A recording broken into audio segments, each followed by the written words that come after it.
Welcome to Chapter 17, Daily Maintenance Fluid Needs, DMFN. So daily maintenance fluids represent a fluid a patient needs over 24 hours. It combines maintenance fluid, both orally and paternally, medications, diluent-free medications, and fluids needed to flush the injection point. So to calculate daily maintenance fluids needs based on weight, use one of the following formulas. Okay, so this has to do with the patient's weight. So if the patient weighs up to 10 kilograms, if the patient weighs between 10 and 20 kilograms, and if the patient weighs over 20 kilograms. So let's go ahead and find the DMFN for a patient who weighs the following kilograms. So for A, the patient is 7 kilograms, and 7 kilograms is below 10 kilograms. So we're going to go ahead and use the first equation. That's going to be, oops, wrong pen, 100 milliliters over 1 kilogram times the kilogram we have, which is 7.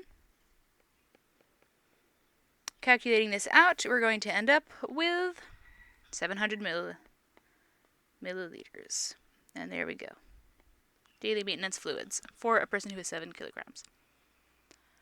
Alright, so 16 kilograms, this is between 10 and 20, so we're going to go ahead and use the second formula, which is 1,000 milliliters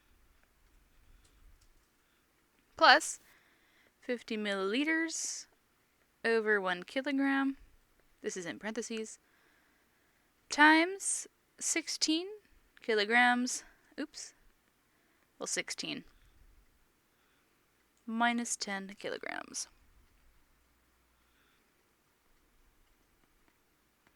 Okay, so the kilograms are going to cancel each other out. And calculating this out, we'll get 1,000 milliliters plus 50 milliliters times 6.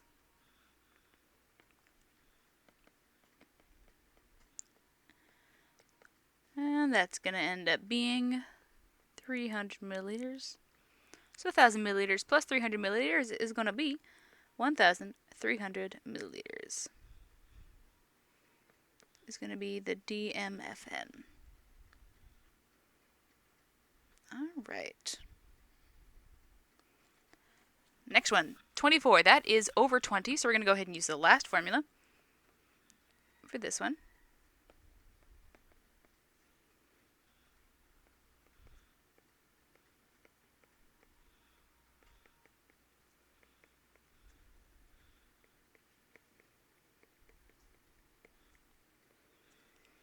And what will we get here? So the grams, or the kilograms, can cancel each other out. And we'll be left with 20 milliliters times 4. So it's going to be 1,500 milliliters plus 80 milliliters. It's going to be 1,580 milliliters is our answer. And for the last problem, 108 pounds. Okay, this is pounds, not kilograms. We have to first calculate pounds to kilograms. So let's go ahead and convert that. Recall that 1 pound. Oops, wrong pen again. Recall that 1 pound is the same as 2.2 kilograms. So when we calculate this out, we will find out that 108 pounds is the same as 49 kilograms. So the patient weighs, patient weighs over 20 kilograms, so we're going to go ahead and use the same formula for part C, which is the third formula for people over 20 kilograms.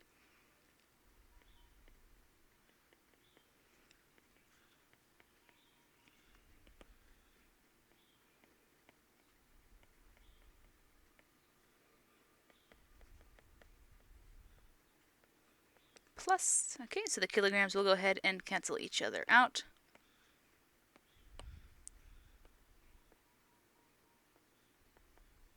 That's going to be 29.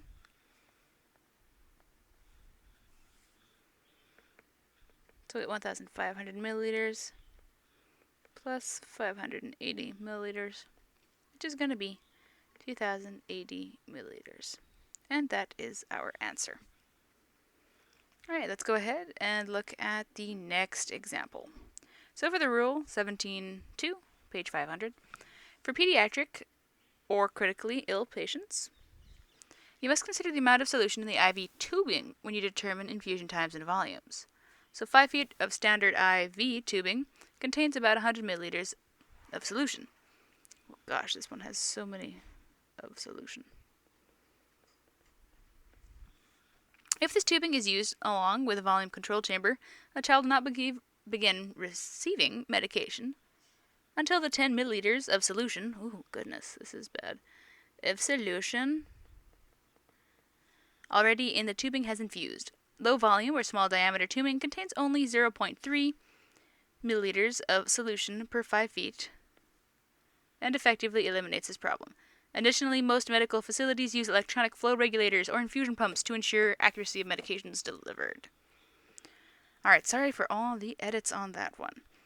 So to determine the IV flow rates using the DMFN amount, so the daily maintenance fluid, calculate the DMFN using the appropriate formula, which we went over above. Determine the IV portion of the DMFN by subtracting the daily fluid taken by the mouth, and then add the fluid from the IV tubing if a volume control chamber is used. Calculate the flow rate in milliliters or GTT per minute using the appropriate formula. Alright, example 2. What is the flow rate using micro drip? Oh goodness, micro drip. Tubing for DMFN for a child who weighs 14 kilograms. The child is NPO and has had nothing by mouth. The IV has a volume control chamber with low volume and micro drip tubing. So first, we're going to go ahead and find the DMFN. So the child is 14 kilograms, which means we're going to end up using the second formula.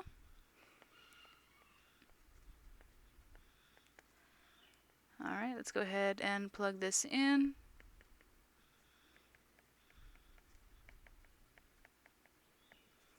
Okay, the kilograms can cancel. And we're left with 1,000 milliliters plus 50 milliliters times 4. So that's going to be 1,000 milliliters plus 200 milliliters, which is going to be 1,200 milliliters. Alright. So, since the child doesn't have nothing by mouth, the IV DMFN is 1,200 milliliters. And since the low volume tubing is being used, the extra fluid does not need to be added. So, do not need extra fluid.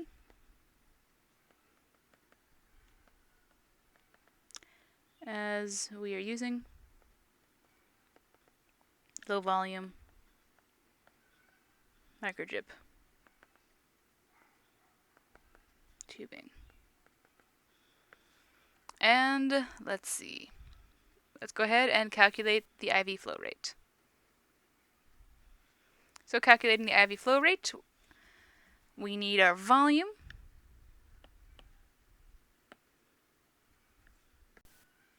which is going to be, volume is 1,200, and time is 24 hours.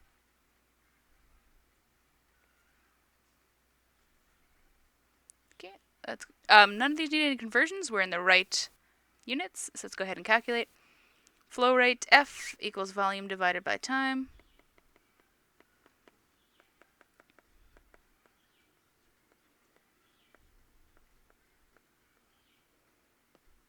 So F is going to equal, this equals 50 milliliters per hour. But recall that from intravenous calculations chapter that microdrip tubing has a drop factor of 60 GGT per ml. So recall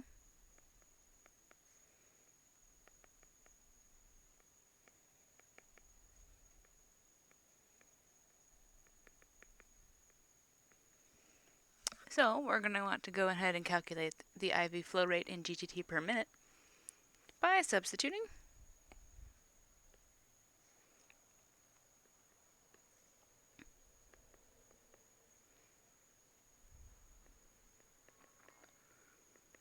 Substituting into this formula, F equals F times C all over 60.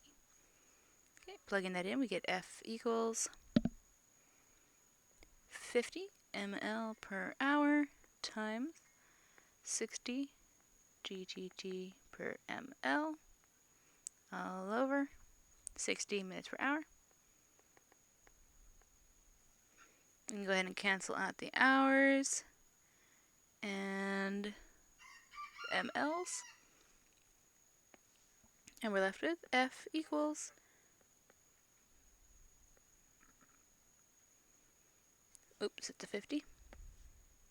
50 times 60 GTT all over 60 minutes. The 60s cancel, and we are left with 50 GTT per minute.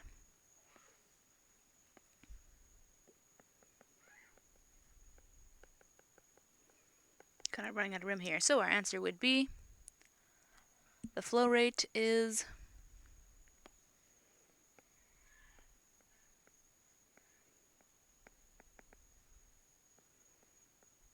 50 GTT per minute.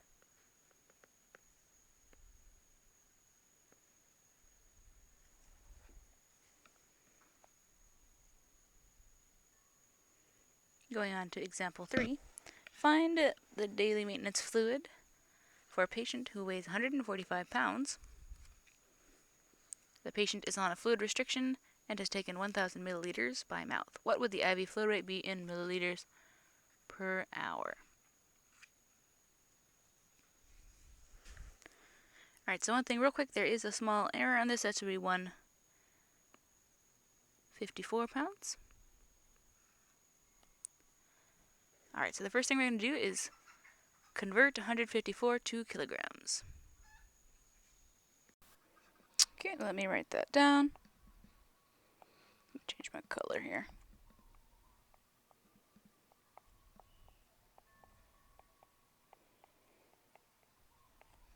Okay, to do that, let's go ahead and set up our proportion. Or we can use dimensional analysis here. So 54 pounds times that by the conversion factor. 1 kilogram is 2.2 pounds. Going ahead and canceling out the pounds, we can calculate that out to being 70 kilograms. Alright, so now the next step is going to be, well, first off, we know that this is greater than 20 kilograms, so we're going to go ahead and use the third formula, which is going to be, let me write that down, 1,500 times 20 milliliters all over 1 kilogram times, alright, and our patient is 70 kilograms, so we'll go ahead and pop that in, minus the 20. Alright, let's see what calculates or cancels here. Kilograms cancel. That's going to equal 1,500 plus 20 milliliters times 50 kilograms, or 50, the kilograms is gone. Calculating that out, let's see, we get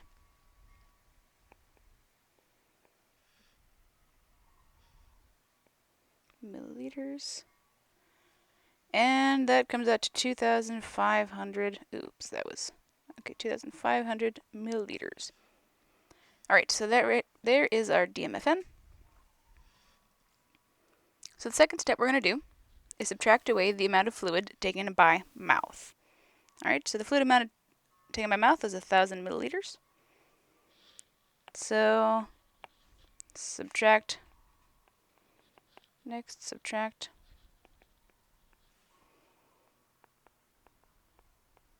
fluids taken by mouth.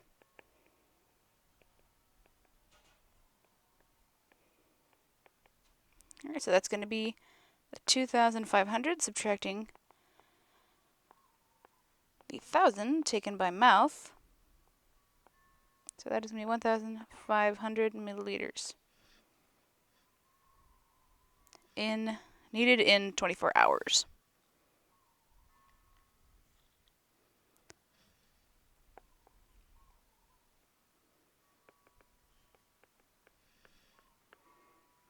Alright, and so we know volume control chamber is not being used, so we don't need to add any extra fluids.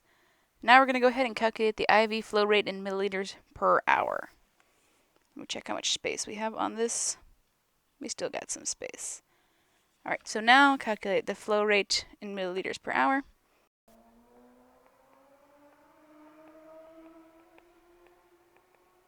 Flow rate in milliliters per hour. Okay, so to do that, first off, we're going to see what we have in our information for the flow rate formula, which is F equals volume divided by T. Our volume is 1,500 milliliters, which is in the correct units, so we don't need to convert that. The time is 24 hours, which we also do not need to convert, so we're going to go with flow rate. So plopping those in, 5,000 milliliters. That was ugly. Milliliters divided by 24 hours. And we will be left with F equals 62.5 milliliters per hour, which we can go ahead and round out to. F equals 63 milliliters per hour. Alright, and there we have, that is our flow rate. So our final sentence, the flow rate is 63 milliliters per hour, period. Ooh, that was an ugly box. Not quite as pretty, but close enough. Alrighty, and let's see. Do we have anything else for this section? Nope, that is it for this section.